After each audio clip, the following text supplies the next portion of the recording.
तीन तीन चूड़ियों के बीच कंगन मोर दाबई कलैया हो। तीन तीन चूड़ियों के बीच कंगन मोर दाबई कलैया हो। जाई कहूँ मोर ससुर जी के अगवा, ससुर जी के अगवा हो, ससुर जी के अगवा। कंगना के पेच ढिलवत्यूं कंगन मोर दाबई कलैया हो। कंगना के पेच ढिलवत्यूं कंगन मोर दाबई कलैया हो। तीन तीन चूड़ियों के बीच कंगन मोर दाबई कलैया हो।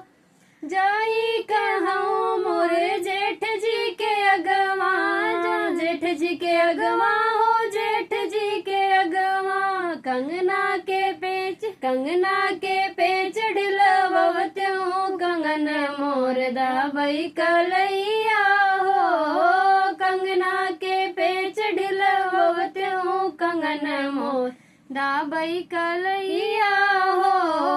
तीन तीन चूड़ियों के बीच कंगन मोर दाबई कलैया हो।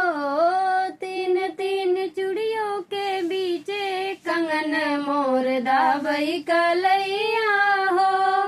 जाई कहूँ मोर देवर जी के अगवा, देवर जी के अगवा हो, देवर जी के अगवा। कंगना के पेच ढिलवत्यूं कंगन मोर दाबई कलैया हो। कंगना के पेच ढिलवत्यूं कंगन मोर दाबई कलैया हो। तीन तीन चूड़ियों के बीच कंगन मोर दाबई कलैया हो। तीन तीन चूड़ियों के बीच कंगन मोर दाबई कलैया हो। जाई कहूँ अपने सैया जी के अगवा, सैया जी के अगवा हो, सैया जी के अगवा। कंगना के पेच ढिलवत्यूं कंगन मोर दाबई कलैया हो।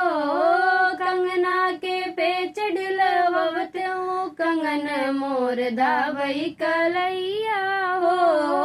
तीन तीन चूड़ियों के बीच कंगन मोर दाबई कलैया हो।